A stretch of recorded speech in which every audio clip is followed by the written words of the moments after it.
Hello, welcome back to my channel. My name is Ashley and this is Faithful Rattos.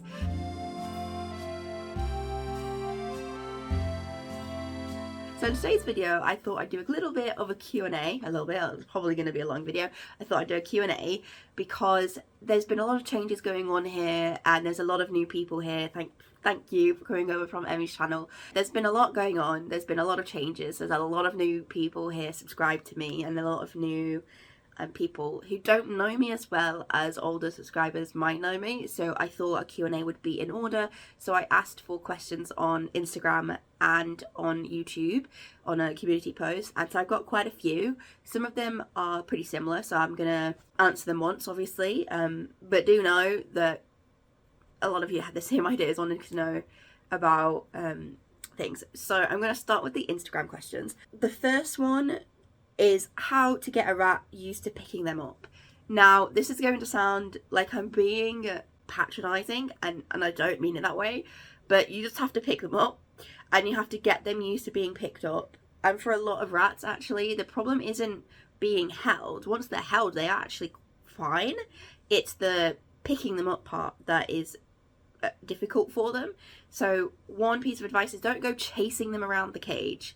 If you can't pick them up and they're hiding, take those hiding places out and give them other sort of places to hide that aren't so inaccessible for you.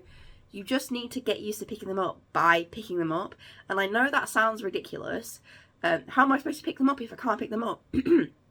But once they learn to associate being picked up as a neutral thing or as a positive thing, then it's going to get easier. And over time it does become easier. So for example, Tiffin and Toast.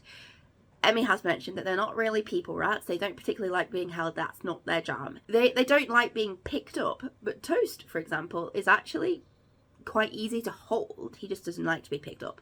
So yeah, it's just something that you have to practice.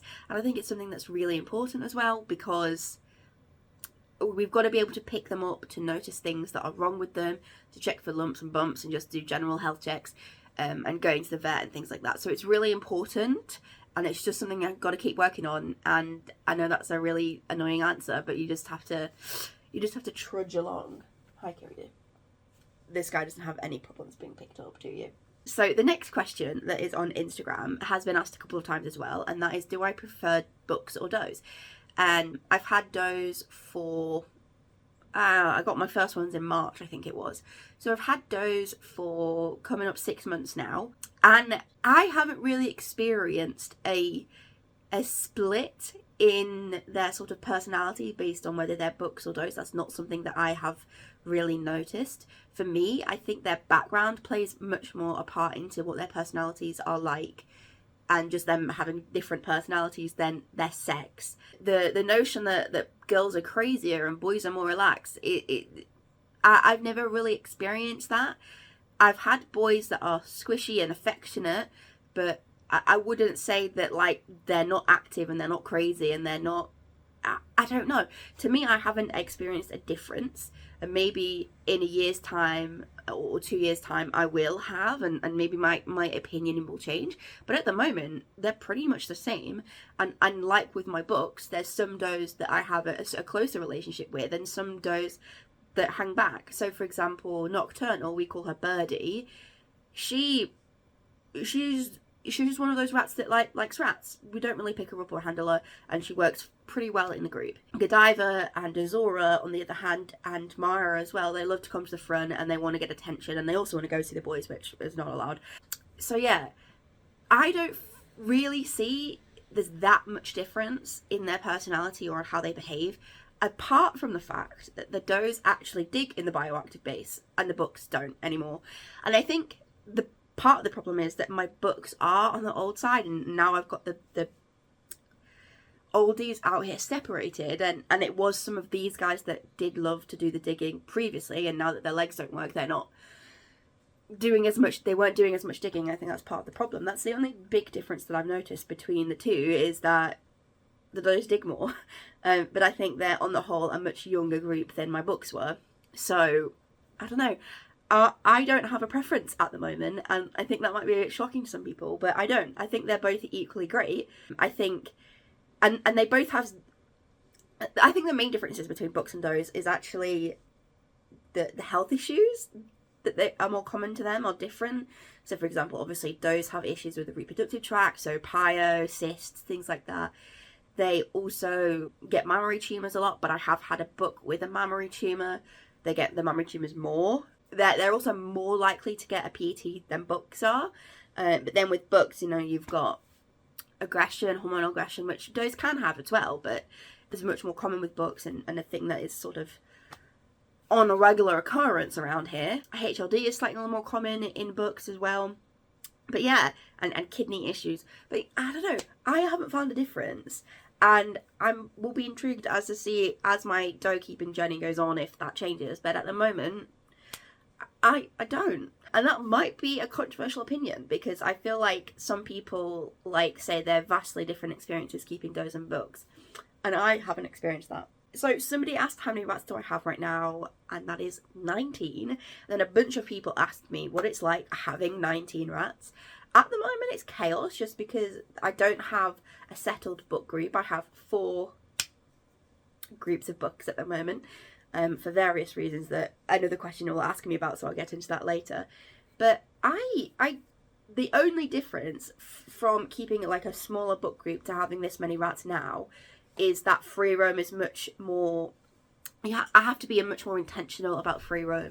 I have to block off cages because the does want to get to the bucks, and the bucks want to get to the does, and things like that. That's the only sort of physical difference. Like feeding them obviously takes a little bit longer, but it's not really that big of a deal. I think free roam is much harder and needs to be sort of more planned out, whereas when I had one group we could just let them out whenever. That's just not a thing at the moment, and it is different. And I feel like as I try to transition into sort of becoming a rattery and having being a breeder, I think that relationship to the rats does change a little bit, and free roam becomes something that you have to purposefully do. And as a pet keeper, it doesn't feel so much like that, because most pet keepers don't have like multiple groups out on the go. So yeah, I don't find it that difference. Like, it's more expensive at the vets. They eat more food because there's more of them, but generally, no. I think it's pretty much the same. I think though, I didn't go from having no rats to having 19 rats. I had 6 rats for like a year and a half. Then I went down to 2 because of my outbreak, and then I slowly built up a group of about 10 bucks, and then I started to get does this year, and I've accumulated, at the moment my doe group is 8, and it has 1 neutered buck in it. So I did have 8 girls at one point and the neutered buck, and I think that like the first couple of weeks of doing that is the time when it becomes, oh, I have a lot of rats now. But now that I actually have 19 rats and I've had this many rats for a while, it doesn't feel stressful. I don't know, it's weird. It's like going from 2 rats to 4 rats feels really overwhelming, but then when you've got the 4 rats, it's not as that overwhelming anymore. And I feel like that's the same for the crazy amount that I have now. Somebody asked me about breeding plan updates. So there isn't much that I can tell you on the breeding front. I am planning to make a whole video when I'm ready to, talking about foundations and things like that. I will say foundations are getting closer, not super close. I've got a couple of possibilities that will pan out in the next sort of 6 to 8 months.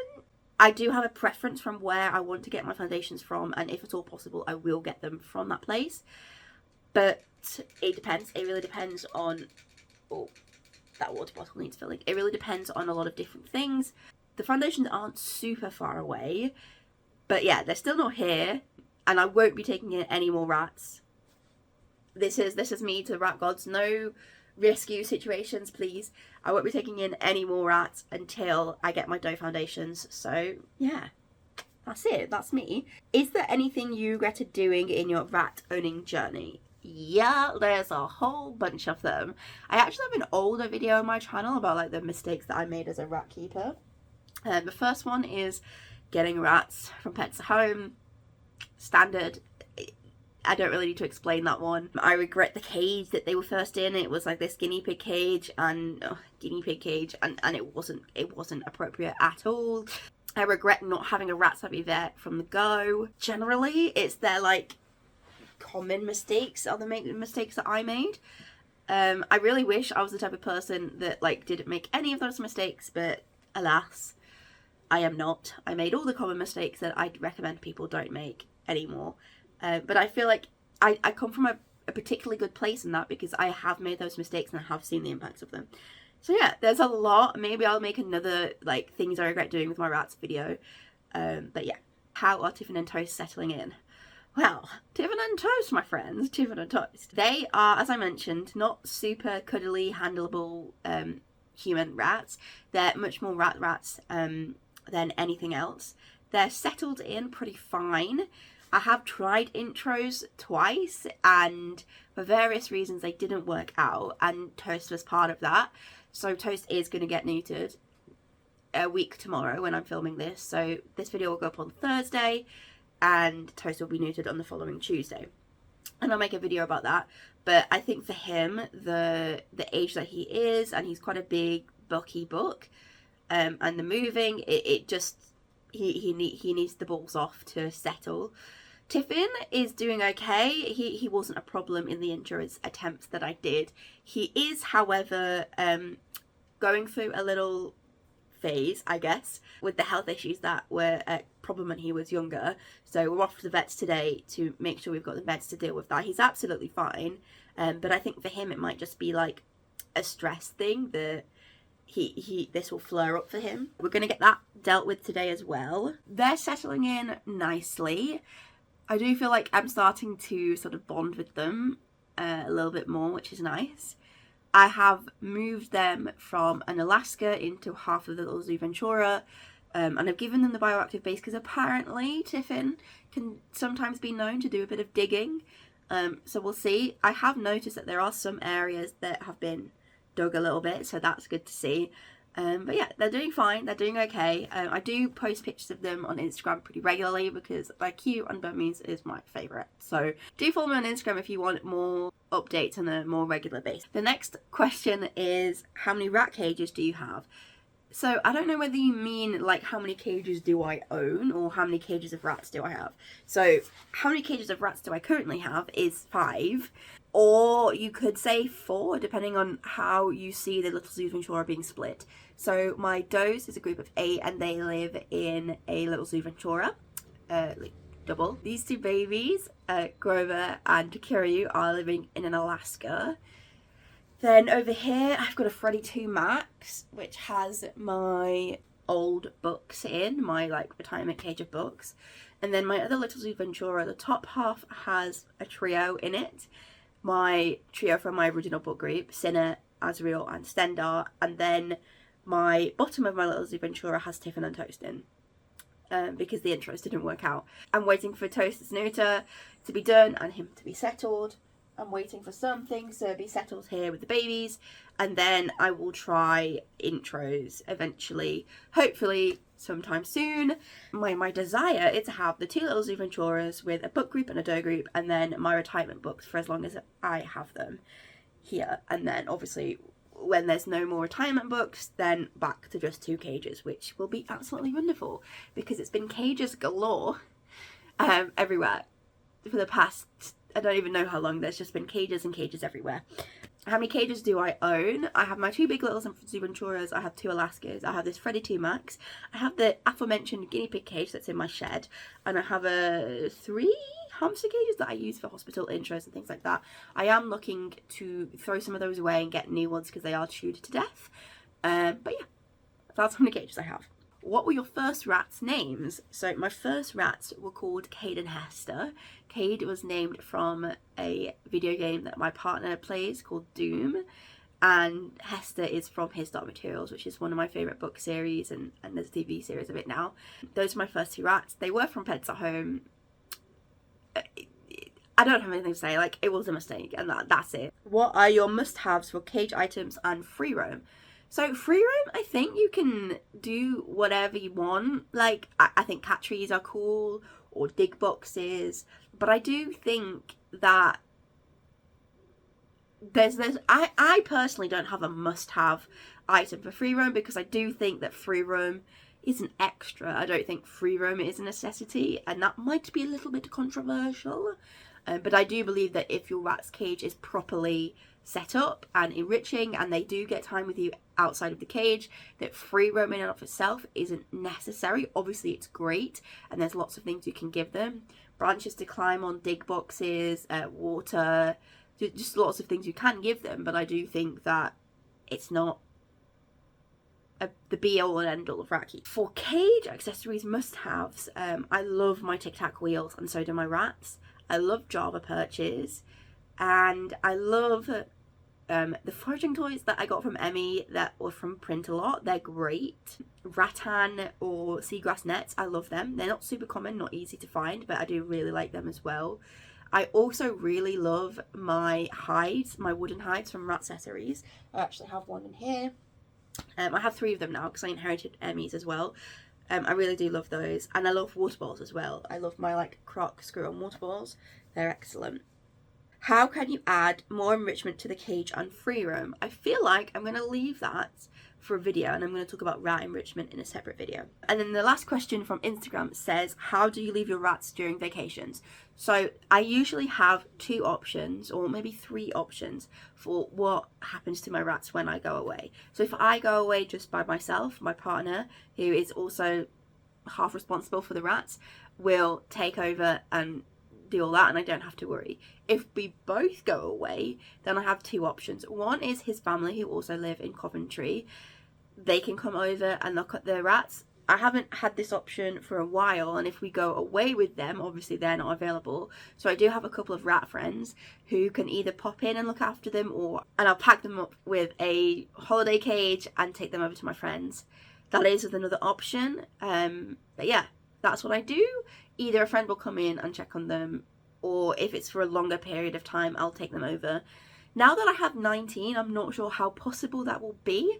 But yeah, that's what I do when I go on vacation. Now, on to the questions from YouTube. First question I have here is, when did you fall in love with rats? Like, what made you go, oh my god, these are my people? It wasn't my idea to get rats, but when we did get them, and I realised just how sweet and wonderful they are, that really helped. And then my best friend, who is Emma Novella, or Novella Rats, they also had rats at a similar time, and they found sort of Rat UK and the rat fancy in general, and introduced me to the like rat community.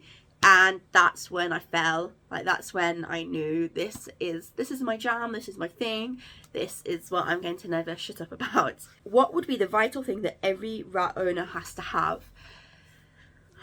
I was thinking about this, having seen that question before, and the one thing is a rat fund, a vet fund, or means to take the rats to the vets. You might be lucky and your rats may not need to go to the vet until they're old and it's their time to go.